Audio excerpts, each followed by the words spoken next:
Good morning, my name's Med, I'm a DFO content creator, and today I'm bringing you a Blood Mage guide. If you have any questions, I also stream on Twitch TV/Madrathis. I've been playing Blood Mage for about 4 years, so hopefully this helps. The skill tree for Blood Mage is pretty straightforward. Unfortunately, there's no copy-paste option, so you have to pause the video to copy the build. I'll put little markers so you can see which section is which.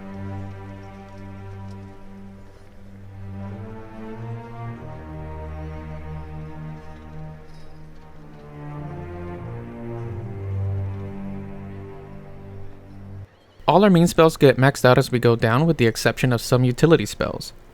Like Moradar being our 1 second iframe, which basically means it's an immunity for like 1 second if you feel like you're going to be taking damage. You can press this and hopefully live.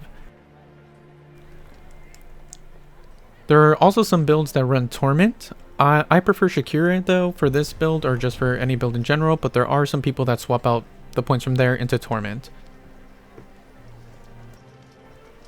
As for our TP skills, it'd be these right here, and it perfectly uses all our points for our main abilities, as you can see down below. Blood Mage has one of the best movements in the game, being creeping. As you can see, we're very fast and mobile, and the iframe Murda also TPs you if needed. It also groups up mobs for dungeons and stuff. The runes and talismans are fairly simple. We want all Phantom Veils, it's our strongest ability. Purple, blue, red talisman colors are our 3 best in slots. The talismans you want are Hellhound, Blood Soul Burn, and Corruption of Darkness.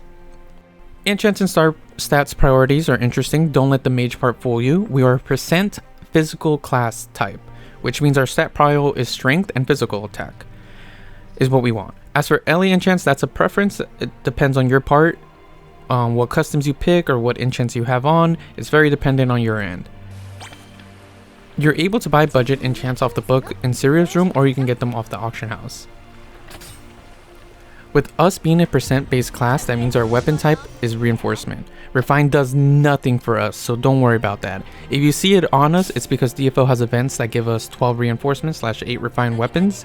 A thing I want to stress is do not amp your weapon. Amplification is endgame mid-maxing. For gear, you can't have a 12 reinforcement weapon if you amp, and would be near impossible to attain and not worth it. I'll say check out another video for amping / reinforcement. If you head over to the guild hall, you'll be able to get a perfect insignia of protection. From here, it's a physical strength insignia. I think 8 is a perfect good norm for it. Any higher is probably not really worth it.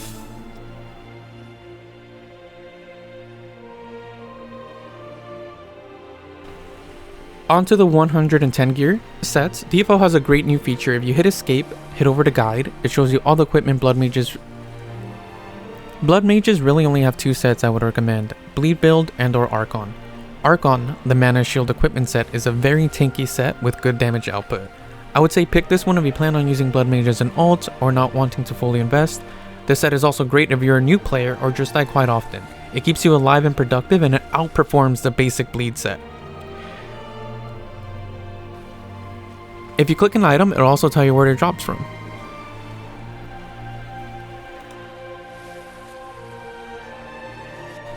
For the Bleed set, I recommend this for the gamers. If you're trying to do the most damage, but also make sure you don't get hit by mechanics, this is the set. It's in line with our class identity, and to perform the Archon, you'll need customs with this set. You can start with the basic blood set and change items as you go. I would recommend making sure you get the petrified shoes. What makes the blood set would be these bracers. Black Flower Binding Bracer. If you see option 1, it converts 50% of the damage into bleed damage. This is a mandatory item. As you see in KDNF Blood Mages, it always stays the same. Same with the shoes for the most part. As you gear on, you can make adjustments as needed. Customs are really RNG and it takes a lot of effort to get there, so I would recommend checking out a guide. We also have our own version of this coming up pretty soon. It's called DFO.gg, so make sure to check that out. For Blood Mage customs, I would recommend Blue Barrel Top, Int Pants, Int Sub, Blue Barrel Head Shoulders, and the Int Ring. These are items to look for when running Bleed Build. You're able to see the options items these could have by checking in the DFOpedia. So you just want to scroll down where it says options, then hit view, and then you can see everything that can possibly drop from this item. So you just want to scroll down all the way, or just keep scrolling until you see the ones you would possibly need for your character. As you can see, we got to the part where we would want the bleeding damage one, where it increases it by 30%. We also take more damage, but since we're bleed build, the more bleed damage we can do, the better for us. And you can kind of do this for every custom as well. So you just type them in, look for it, and you'll be able to check to see what kind of options they have. Now let me go into explain. So if you go into the character details, you can see right here in our normal statuses, we convert 50% our damage into bleed damage. And when you hover over it, it says bonus damage 70%. That's because I have a custom that increases my bleed damage on there. It's the blue barrel top. So if you look over, bleeding damage bonus percent, 70%. But if I happen to take off this top, as you can see now, and then we go back into it, it's bleeding damage bonus 40%. So I lost about a 30% damage increase with my blue barrel top custom that I took off.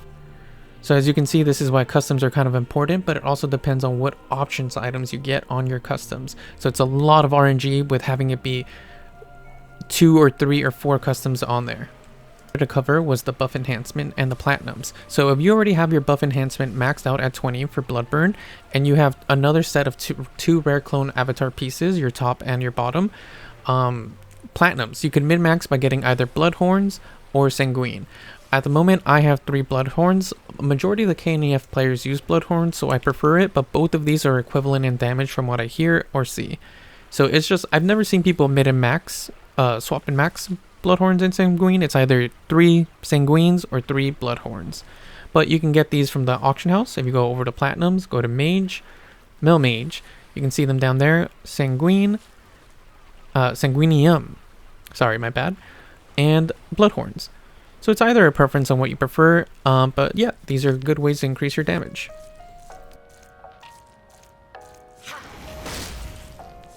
Blood Mage is so unique with we have a blood gauge. So as you can see, we have abilities that require blood. If you look over, there's a B icon in some of our spells.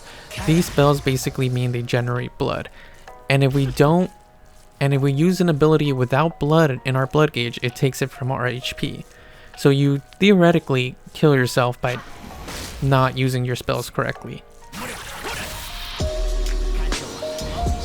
Now, it'll never actually kill you. It will get you very, very low, but with the amount of damage that goes out in this kind of content, you die pretty quickly, and it'll be just a detriment to the raid.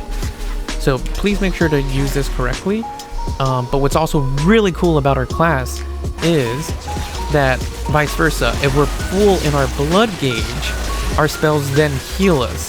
So it's a really cool thing if you're just constantly spamming your blood abilities and doing damage, you're just constantly healing yourself. So this is what makes the bleed build really fun and immersive, with you're causing bleed damage but then also taking blood and also giving blood and healing yourself, and it's honestly why I love this class so much. And that pretty much covers the Blood Mage guide. If you have any other further questions, or if I missed something, feel free to leave a comment down below. If you liked the video, please make sure to give me a thumbs up. I'll try to make more guides for more characters I play. I've been playing Blood Mage for 4 years now, and I love this class, and I wanted to make this guide a lot sooner for people, but I never really got the time to, but I went ahead and did it now, and I hope you guys enjoy it.